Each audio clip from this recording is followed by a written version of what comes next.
Secretário João Rodrigues, qual a dimensão do prejuízo causado pela estiagem que atingiu Santa Catarina?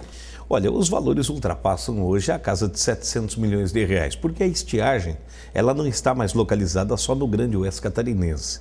Ela já pegou outras regiões do estado, como a região sul, no município de Criciúma como base, entramos um pouquinho na região norte e avançamos um pouquinho aqui no Planalto Serrano. Então passa da ordem de 700 milhões de reais é o prejuízo que Santa Catarina tem com esta grande estiagem. Quantos municípios foram afetados e o número de agricultores previstos com essa estiagem? Nós vimos trabalhando até então na ordem de 97 municípios. Agora com esse movimento na região sul de Santa Catarina, com avanço aí no Planalto Serrano, nós ultrapassamos da casa de 100 municípios que decretaram estado de emergência.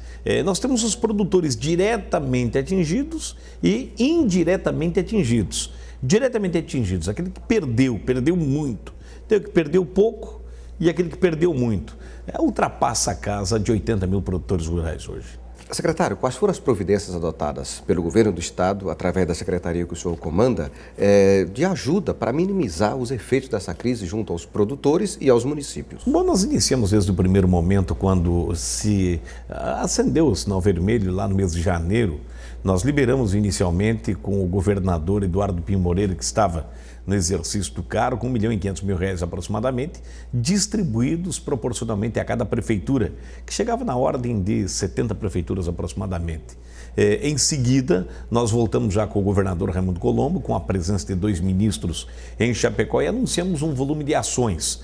Deste volume tinha a parte do governo do estado de Santa Catarina e a parte do governo federal. No tocante ao governo do estado, nós executamos toda a nossa primeira parte, liberando aí já na ordem de 3 milhões, suplementando os recursos direto ao produtor, às prefeituras municipais, para o transporte de água. E liberamos uma cota de 10 milhões de reais do programa Juro Zero para a construção de cisternas, já preparando a próxima estiagem. E, aliás, a procura tem sido extraordinariamente positiva. Porém, o Estado, até aquele momento, havia cumprido a sua missão. E o governo federal, estávamos nós no aguardo da liberação dos recursos, devido a problemas burocráticos, troca de diretores no Ministério da Integração, então, até então, nada havia sido liberado. E agora nós estamos aí na iminência de termos a liberação dos recursos para a perfuração de aproximadamente 400 poços artesianos. E qual a repercussão da estiagem para a economia de Santa Catarina? Porque as pessoas imaginam que somente os produtores foram afetados. Não, mas a economia de Santa Catarina também é afetada. Ela mexe de várias formas. Primeiro, no preço do produto. Nós temos aí, por exemplo, alguns produtos que não foram atingidos pela estiagem, mas tiveram a majoração dos preços para o consumidor final. Isso chama-se de impacto, mesmo não sendo atingido diretamente, como foi parte do hortifruti granjeiro. Agora nós temos o problema do desabastecimento, do milho especificamente, para tratar os produtores de suíno, produtores de aves, aqueles independentes. A saca de milho para chegar em Santa Catarina vai ultrapassar a casa de R$30 com a queda de produção. Então aumenta o custo de produção para o produtor rural. E outro detalhe muito importante que nós temos, as pequenas cidades, onde nós tivemos um grande impacto da estiagem, o comércio sofre com isso.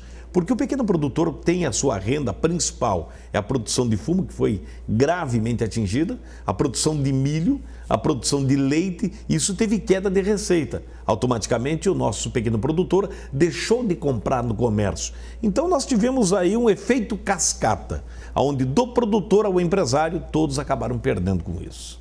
Secretário, que ações tanto o governo do estado quanto os municípios e também os produtores rurais podem fazer para minimizar os efeitos de uma estiagem? Olha, tem um dado muito curioso, veja só, nós só falamos do problema quando vivemos o problema. Raramente você fala do problema fora do problema. E a estiagem é um exemplo disso. Santa Catarina já teve um programa chamado Revitalizar, que é o Juro Zero de hoje, com a roupagem do governo de Raimundo Colombo, com a presença nossa na Secretaria de Estado. O dinheiro sempre esteve à disposição do produtor para a construção de cisternas. Acontece que muito pouca gente procurou esse recurso para fazer este investimento. Então, com o efeito da estiagem, faltou água para abastecer os animais na propriedade, o que acarretou em dispêndio de recursos por parte das prefeituras que tiveram que contratar caminhões. Então, o que nós fizemos? Intensificamos a ação, liberamos cota específica para a construção de cisternas. Razão essa que nos leva a termos agora, na região oeste de Santa Catarina, praticamente 10 milhões e já estão sendo consumidos especificamente para a construção de cisternas. Então, isso é uma ação que minimiza o efeito, não da estiagem no que se refere à produção de lavoura, mas a falta de água para a manutenção dos animais, construção de açudes, e também nós financiamos aí no programa Juro Zero equipamentos para irrigação de até 5 hectares. Equipamentos que têm preços aí razoáveis de mercado, mas permitem serem acessados através do programa Juro Zero Agricultura do Estado de Santa Catarina. Secretário, como está a implantação dos programas que o senhor anunciou no início da sua gestão na pasta da agricultura? Olha, quando nós iniciamos a nossa presença aqui na Secretaria de Estado, nós traçamos uma meta, elencamos várias prioridades, intensificamos alguns projetos existentes e todos aqueles que anunciamos, todos estão em andamento. Obviamente, o troca-troca de sementes já existia, nós ampliamos. O kit forrageiro eram 1.500 unidades, passamos para 3.000 unidades de distribuição para produtores rurais. Intensificamos todos os programas, mas os programas novos, o Juro Zero Agricultura operou no primeiro ano, no ano passado, 100 milhões de reais. Este ano, nós vamos consumir mais 100 milhões de reais, ou seja, total de 4 anos de governo, nós temos uma previsão de subsidiar o juro de 400 milhões de reais para o pequeno produtor, com uma grande novidade, inclusive a partir deste ano. Nós estamos lançando agora o seguro agrícola também da maçã. E logo em seguida, Juro Zero para a cobertura dos pomares de maçã, para que o pequeno produtor também esteja mais protegido.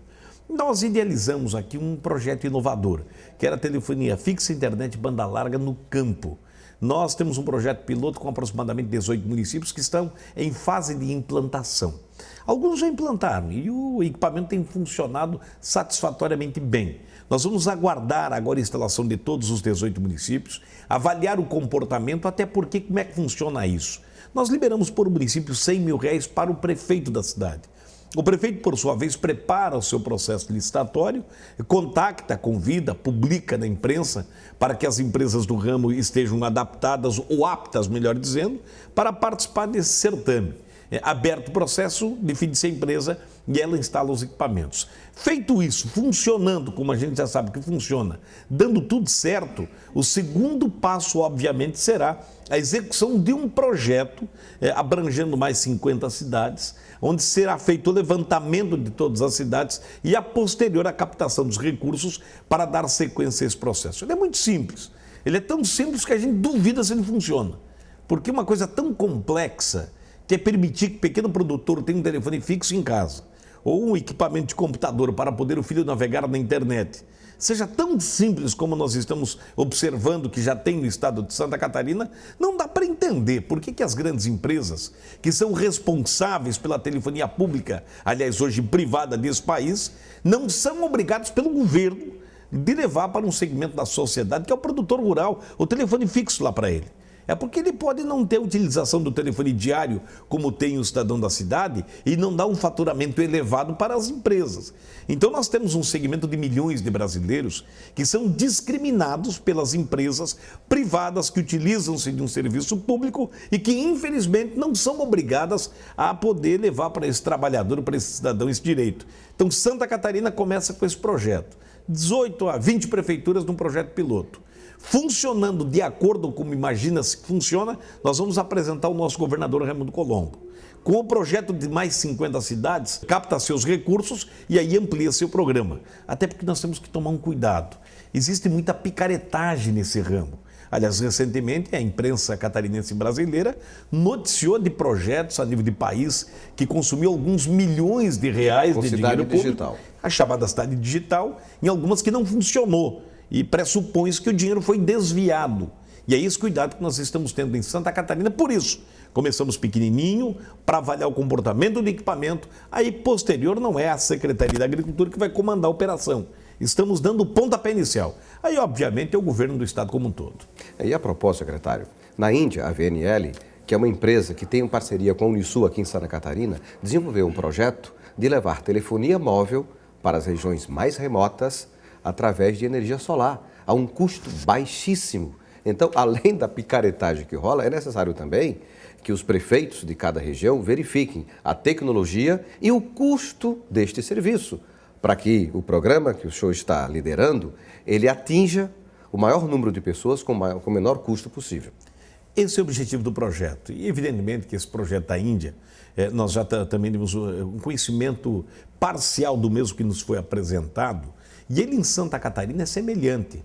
Temos algumas cidades que já fizeram independentemente, com empresas locais ou empresas nacionais, e funcionou muito bem, a custos muito baixos. É por isso que a gente não entende. Por que se é barato isso não está no mercado? Por que não chegou, não se amplia? Por que as empresas de telefonia do nosso país não são obrigadas a levar esse serviço? Ou por que elas não levam isso? Então é algo que a gente tem que entender um pouco melhor. E como sou um gestor público, cuido do dinheiro público na minha pasta como secretário, nós temos que ter todo o cuidado para não permitir que este dinheiro seja usado de forma indevida. Por isso que nós convenhamos individualmente com cada prefeitura uma cotinha de R$100 mil cada um, para que ele se adquira lá de 8 a 10 antenas e faça o teste. Dando certo, obviamente nós temos que avançar para levar para todo o território catarinense. Mas, secretário, as empresas de telefonia no Brasil, elas não atendem nem ao consumidor que paga. Quer dizer, basta verificar que todas elas são campeãs de reclamação no PROCON. Aliás, e paga caro. A telefonia mais cara do mundo está no nosso país, assim como o combustível. Aliás, aqui é o país mais caro do mundo, né? Tudo aqui é muito caro, é muito difícil. Mas, de qualquer forma, pelo menos que se chegue ao nosso trabalhador brasileiro e, de uma forma especial, ao nosso produtor rural. Mas, secretário, e Santa Catarina, que é referência em várias atividades, ela desponta também no cooperativismo como referência. Que ações a secretaria que o senhor comanda está promovendo junto às cooperativas do estado de Santa Catarina? Olha, esse estado de excelência, esse estado tão completo que é Santa Catarina, que precisa de muita coisa. A infraestrutura pública, principalmente, é a que mais precisa estar presente. E é por isso que o nosso governador Raimundo Colombo tem em mente e como prioridade levar para aquele que mais precisa as ações de governo. Mas o cooperativismo é algo extremamente importante no nosso estado. É muito forte, é muito presente. E observa-se que onde o cooperativismo é forte, a agricultura vai bem. As famílias estão mais bem encaminhadas, mais bem qualificadas, mais bem preparadas para as atividades rurais. Não significa que quem não seja cooperativista não esteja dando a sua contribuição, mas pelo contrário. O agricultor, o homem do campo, como um todo, ele contribui de forma excepcional. Mas na média da regra do jogo, o cooperativismo organizou o setor produtivo. Tanto é verdade que nós temos uma das principais agroindústrias do país, que ela é genuinamente catarinense, que é a Aurora. É fruto do cooperativismo. E ela, além das aves e dos suínos, nós temos uma das maiores indústrias de transformação de leite, que é a Aurora, localizada no município de Pinhalzinho, no oeste catarinense, a Aurolact. Então essa empresa, ela produz mais de 1 milhão de litros por dia, gera empregos, aumenta a renda do produtor rural e isso é uma demonstração. Agora, através do cooperativismo, nós temos aqui as grandes parcerias, que é com a Secretaria de Estado da Agricultura, através da FECOAGRO, que temos a oportunidade de desenvolver muitos programas extremamente importantes. E talvez seja Santa Catarina um dos poucos estados brasileiros que tem esta modalidade de ação. E aqui é tido pelo nosso governador Raimundo Colombo, já foi pelo ex-governador Luiz Henrique da Silveira, da mesma forma pelos ex-governadores. Os governos não têm ciúme das ações que são promovidas pelo cooperativismo, muito pelo contrário. O atual, como os ex, mas vamos falar do nosso governo de Raimundo Colombo, da nossa Secretaria da Agricultura, nós chamamos o cooperativismo para ser o nosso grande parceiro, assim como chamamos também as demais entidades de classe, através do sindicalismo, como é o caso específico da FETAESC, que tem dado uma grande contribuição. Aliás, nós acreditamos que se as entidades, as empresas andarem par e passo junto ao governo e junto à Secretaria de Estado da Agricultura, como é o caso agora do Sindip, o Sindicato da Pesca, que tem sido um parceiro extraordinário, que, aliás, Santa Catarina é o maior produtor de pescados do Brasil.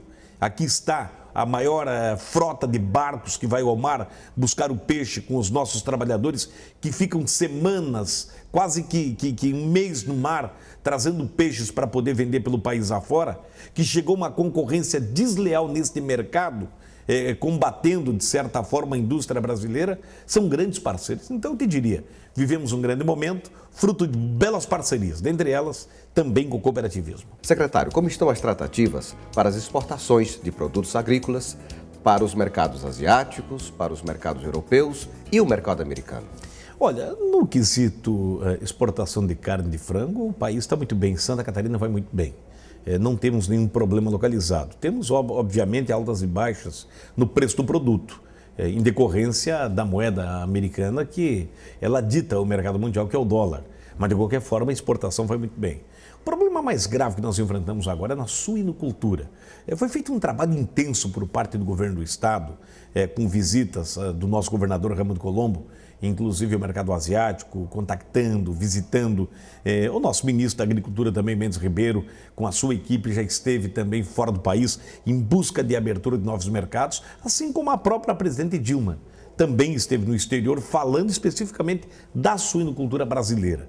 O que nos interessa é porque quando se fala da suinocultura brasileira, se arremete com prioridade à catarinense, em decorrência de sermos o único estado brasileiro livre de febre aftosa sem vacinação. O mercado está aberto, todos os mercados aceitam o nosso produto, já consolidado como Estados Unidos anunciando de que também aceita o produto brasileiro. O mercado japonês, com a visita do nosso governador, anunciou que no primeiro semestre deste ano poderia iniciar as compras. O mercado chinês já fez as primeiras compras de agroindústrias catarinenses para levar a carne suína para aquele país. Está tudo certo, tudo muito bom, tudo muito bem, mas tem um detalhe: quem é que compra essa carne?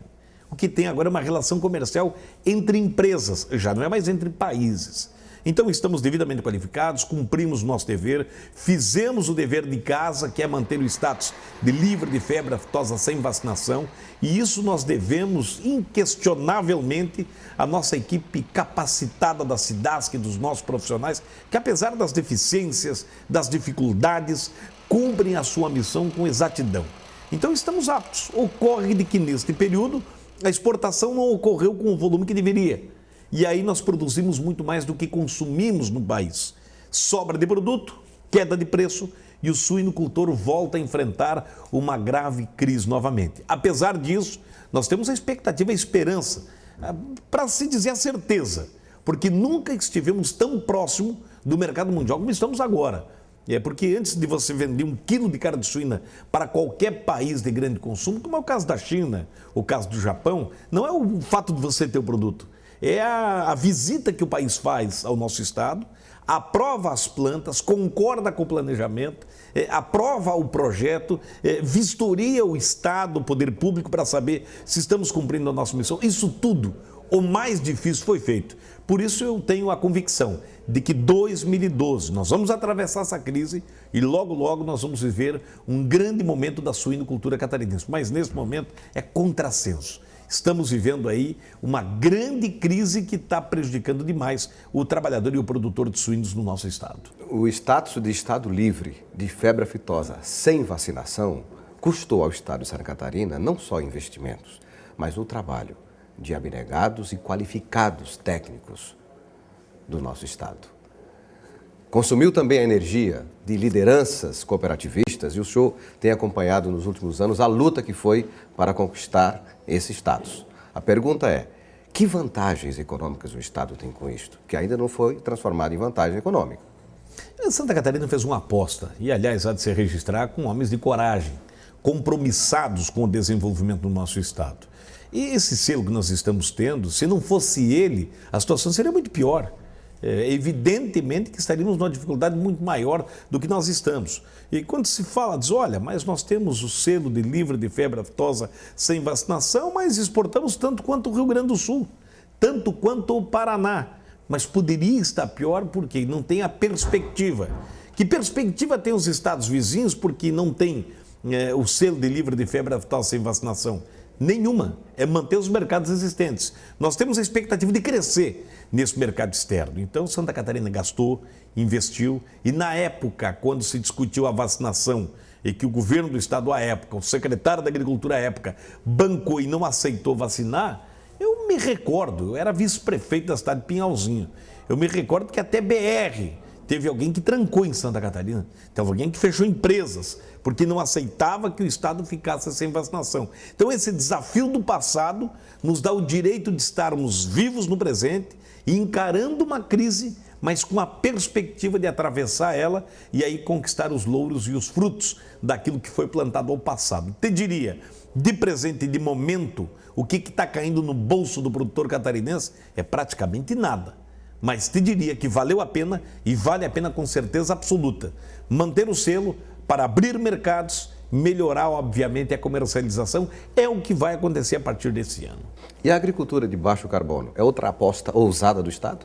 É outra aposta ousada, não é só do Estado como do governo federal, que criou um programa específico para isso com a liberação de recursos. Ocorre que muitas vezes a exigência para que o produtor acesse essa linha de financiamento é muito burocrática.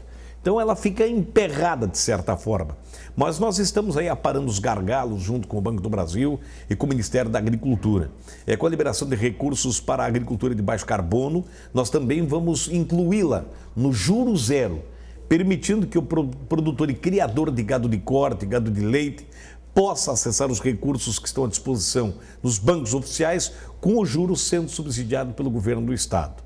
Também será um avanço. Nós vamos melhorar a genética do bovino catarinense e vamos ampliar o rebanho catarinense por duas razões. Primeiro, falta carne de gado no mercado interno em Santa Catarina. E segundo, nós temos já uma estação de quarentena, um quarentenário, construído nas proximidades do Porto de Imbituba, que nos permite exportar o gado catarinense para a Europa. Mas não temos gado, está faltando, não tem o que exportar. Então precisamos ampliar esse rebanho. E através desta política pública da agricultura de baixo carbono, nós acreditamos que vamos alavancar ainda mais a criação de gado de corte ou também do gado leiteiro. Secretário, o Código Florestal Brasileiro deve ser aprovado, provavelmente, no mês de abril. Qual é o pensamento catarinense a respeito desse tão polêmico tema? Bom, nós temos aqui duas ações diferenciadas. Santa Catarina votou e aprovou, ainda no mandato passado, o Código Florestal Catarinense. Agora, ele está sob júdice, mas mesmo assim ele é reconhecido por lei, porque existe uma lei maior, uma lei federal que deve ser obedecida. Agora nós temos esse embate na Câmara dos Deputados e aí é um duelo desnecessário. De um lado, os que defendem o setor produtivo, a agricultura e o meio ambiente. Do outro lado, os que não entendem de agricultura, pressupõe-se que são defensor do meio ambiente, mas não conhecem os impactos da referida legislação. O que nós defendemos não é a destruição do meio ambiente, não é o aterramento dos alagados e muito menos acabar com os mananciais. O que Santa Catarina defende é a consolidação da agricultura familiar que está aqui há centenas de anos, que permite sermos o estado padrão para o país.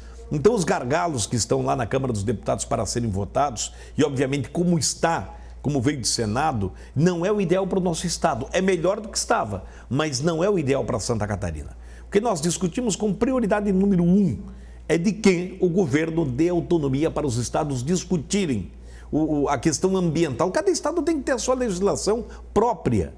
Cada estado tem que discutir a sua lei ambiental. Santa Catarina não é igual ao Amazonas, é diferente do Mato Grosso, muito menos parecido com o Nordeste brasileiro. Aqui é uma realidade completamente diferente. O Ministério Público daqui é muito atuante. O IBAMA, a Fátima, os órgãos ambientais estão presentes. Quando não se dá esta autonomia para o Estado discutir a sua questão ambiental, está atestando que as pessoas aqui são incompetentes, incapazes, de má fé. Porque se nós tivéssemos a liberdade de discutir a questão ambiental do nosso estado, obviamente, nós teríamos alguns avanços de preservação, de também direito adquirido e de produção agropecuária. O que nós não podemos é inviabilizar a vida do pequeno produtor rural catarinense e brasileiro. Na sua avaliação, o que é prioritário na gestão da parte da agricultura? Acho que a prioridade nossa, principalmente, é manter o homem no campo. Essa é a nossa prioridade. As nossas ações públicas e as ações de política agrícola, elas vão direcionadas prioritariamente para o pequeno produtor, para a agricultura familiar. As nossas ações, todas elas, 90%, são voltadas para a agricultura familiar. Quando você fala de um programa juros zero, quando você libera 100 milhões de reais durante o ano sem juros para um agricultor familiar, que ele possa investir de 15, 20, 30, até 50 mil reais na propriedade, tendo 8 anos para pagar com 2 anos de carência, qual é o mercado que oferece juro? Qual é o Estado que tem esta oportunidade? Por mais que se questione, mas o dinheiro vem de onde? Olha, o dinheiro é público. O dinheiro é do trabalhador brasileiro que paga os seus impostos. Que bom que Santa Catarina associa-se ao governo federal nos programas federais e paga o juro daquele pequeno juro que vem à disposição do produtor. Então nós temos ações e a prioridade número 1 é combater o êxodo rural e fazer com que o pequeno produtor tenha uma oportunidade melhor na sua propriedade rural. Secretário, obrigado pela sua participação no programa Estado de Excelência. Eu que agradeço, um prazer imenso falar com todos os catarinenses, falar dos problemas, das dificuldades, mas também das conquistas da agricultura do nosso estado.